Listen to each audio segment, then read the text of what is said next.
30대 수명이. 근데 여기서 신선 여기서 돌을 닦고 하면 나이가 기본이 막 40, 50, 60 이렇게 돼. 겁나게 오래 살아. 그러니까 진시황이 여기 와가지고 블루투를 찾으라는 거야. 저 신선들이 저기 오래 사는 거 보면 뭔가가 저기 몸에 좋은 뭔가 저기 약초를 먹고 있는 겨 해가지고 블루투를 여기 한반도도 겁나게 보냈어요. 이 진시황이 그것 때문에. 그래가지고 얘네들은 그랬어요. 그러니까 왕이 와서 저기 무릎을 꿇고 저기 큰 절을 했어요. 이게 보통 나이가 한 40, 50, 60이 돼요. 그럼 이 양반들이 거기서 돌 닦아, 그건 안 해요. 보통 대부분 다 자기네 나라로 돌아가요. 근데 돌을 30년을 닦고 나가요. 보통 애들은 3년을 닦아요. 이제 3년 닦은 거고 30년 닦은 거고는 그 도력 자체가 이제 틀리겠죠, 당연히. 10배 차인데. 보통 이런 왕가나 귀족가에서는 3년 닦고 그냥 가서 이제 자기 시집 장가, 이제 결혼하고 이제 저기 왕이 되고 그래요. 근데 여기서 자기는 큰 해가지고 이제 중원에서 한 10살 각 넘은 나이에 들어와서 30년 돌을 닦으면 기본이 이제 얘네들 30년을 닦아. 30년을 닦으면 어떻게 하냐? 나이가 40이 넘어요, 당연히. 40, 50, 60이야. 40, 50, 60이 돼서 이제 그때 자기네 나라로, 보통 자기네 나라로 가. 그럼 얘네들이 처음에 떠날 때는 왕자의 신분이었거나 아니면 귀족 자제의 신분이었어요, 보통. 그러면 보통 자기네 나라가, 자기네 나라가 어려운 상황에 있는 걸 알고, 다 이게 돌을 닦으면 알거든. 이게 나라가 가뭄에 이게 했던가 아니면, 이게 나라가 아니면 뭐 누가 쳐들어오던가 위기 상황이 이제 되잖아요. 그러면 자기네 나라로 이제 가. 30년, 최소한 30년, 40년, 50년 돌을 닦고, 내가 죽기 전에 내 나라를 한번 이게 구하러 가야겠다 해가지고, 이제 자기네 나라로 가. 그럼 자기네 나라로 가가지고 이제 하면 이제 딱 가면 예전에 자기의 이제 그 동문서학 했던 그 왕족들이나 걔들은 이미 죽었어. 보통 40을 못 넘겨, 그렇게 살면. 근데 이 양반은 나이가 막 기본 40, 50, 60이야. 40, 50, 60 들어가니까 옛날 자기가 알던 사람들 이미 다 죽었어. 그럼 누가 있을까요? 옛날 자기 알던 사람 같이 이제 동문서하고 알던 사람들의 손주 애들이 실질적으로 이제 손주는 자식도 아니야. 손주 애들이 왕이 돼 있거나 조종의 이제 큰 대신이나 장군으로 다 돼 있어. 이제 대장군 자리에 다 꿰차고 있어. 그러면 예전에 자기 이제 어떤 자기 어떤 왕의 그 왕자 있다, 우리 몇 대 역사에서나 그 사서에나 나오듯한 누구 왕의 그때 왕자였다 하면 눈이 동그라리지지. 이미 그때 시대 사람들 다 죽었는데, 그러면 이제 하면서 이제 이 양반들을 갖다가 이제 어떻게 했냐. 자기 조상이면서 왕족이에요, 보통 이제 가면.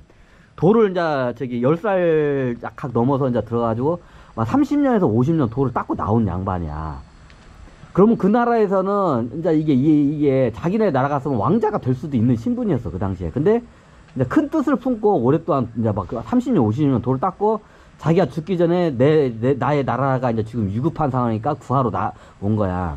그럼 그런 사람들이 와가지고 이제 하면 이제 스승님께서 막 신선께서 오셨다고. 그냥 신선도 아니야. 우리 조상 자기네들 그 멧돼지 조상들 신선이야, 다 이 양반들이. 그러면 거기서는 거의 완전히 교황 이상이죠. 로마로 따지면 교황 이상의 그 대우를 받아요. 그러면 거기 가서 이제 왕족이나 황족이나 여러 사람들을 갖다가 이제 돛 닦는 걸 가르치면서 이제 국정을 살펴봐요. 그러면 이게 거기에 있는 사람들 안 보이는데 오랫동안 돌을 닦으면 이게 왕조회 같은 이런 거 같은 걸 다 이런 걸 영적으로 다 공부를 해. 왕조들이 어떻게 망하고 이게 쇠락하고 흥하고 쇠락했는지 다 알아. 그러면 이 나라를 구하려면 어떻게 해야 나라를 구할 수 있는지 그걸 다 알아, 이 양반들은. 그래가지고 그 나라가 이제 위기 상황에 있는 나라들 갖다가 망하기 직전의 나라를 갖다가 그 대표적으로 세 개예요. 나라가 망하는 거는. 왜 우리가 잘 알고는 그 외적들이 쳐들어와서 그 외세 세력에 의해서 망하는 경우가 있고, 정복 전쟁으로서 망하는 경우가 있고, 두 번째가 뭐냐면 이제 내란이죠. 이제 보통 이걸 내란이라고 하죠. 쿠데타라고 되는데, 이제 보통 왕조가 바뀌면 이제 새로운 나라가 세워지잖아요. 이제 내란으로 해가지고 이제 바뀌는 경우가 있고, 이제 세 번째가 어떻게 하냐면 나라가 홍수나 가뭄 같은 이런 질병, 천재지변으로 해서 나라가 또 망하기도 해요. 아이고, 보기 봐라. 이게 외부의 세력과 내부의 불만 세력에 의해서 이게 쿠데타를, 혁명 세력으로 해서 이게 나라가 망하기도 하고, 아니면 천재지변으로 해서 망해요. 천재지변 대표적인 게 가뭄과 홍수, 그리고 이제 뭐라 했죠? 하여튼 가뭄과 홍수 같은 그리고 전염병. 이게 이런 거로 망해가요. 그러면 전염병이 돌면 그 병을 어떻게 다스려야 할지를 다 배워. 30년, 50년 동안 그걸 갖다 공부를 했으니까. 그런 거 갖다 전염병을 막아내요. 실질적으로. 그 외세 침입이 있잖아요. 그러면 얘네들이 역사를 알고 병법에 대해서 다 이걸 알아. 쉽게 말해 요즘부터 시뮬레이션 게임을 겁나게 많이 해. 돌을 닦으면서.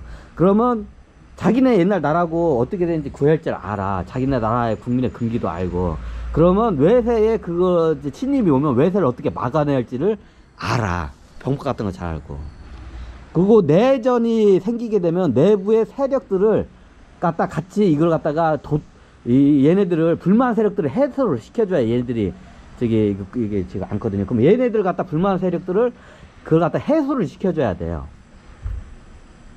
이제 나중에 그 말 안 듣면 척살하는 것 같다. 근데 이제 이런 거 갖다가 다 해요. 그래 예전에 이제 이런 사람들이 밖으로 나가는데 굉장히 중요해요. 그래야 나라가 망하거나 이게 천하가 이게 화평하게 하는 데서 큰 역할을 해요. 이런 돌을 한 30년 이상 닦은 양반들이. 이런 양반들이 나중에 스승을 하기도 하죠, 실질적으로. 아이, 벌이 이렇게 깜짝거리냐. 야, 보라, 너 저리 가, 임마. 여기 모기 오고 벌이 이게 장난이 아니야. 어우, 이거 못 익었다. 아유, 자, 이해가 되시죠? 자, 요걸 먼저 이해를 해야 내가 다음 강의를 여러분들 이해를 시킬 수가 있어. 고구려라는 거대한 고구려가 1000년 거의 가까이 된 나라에 굉장히 오랫동안 있던 1000년인가? 거의 1000년 가까이 있다가 망한 나라예요.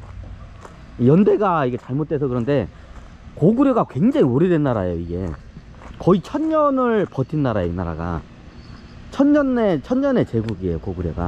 고구려는 우리는 제국으로 봐야 돼요. 이게 왜냐면 요 북쪽 황하강 위쪽으로 이 양반들이 다 통일을 해버렸어. 거의 대부분을. 그래서 거의 제국으로 봐요, 고구려는. 근데 고구려가 잠깐 여기서 한번 마무리를 하고 갈까요?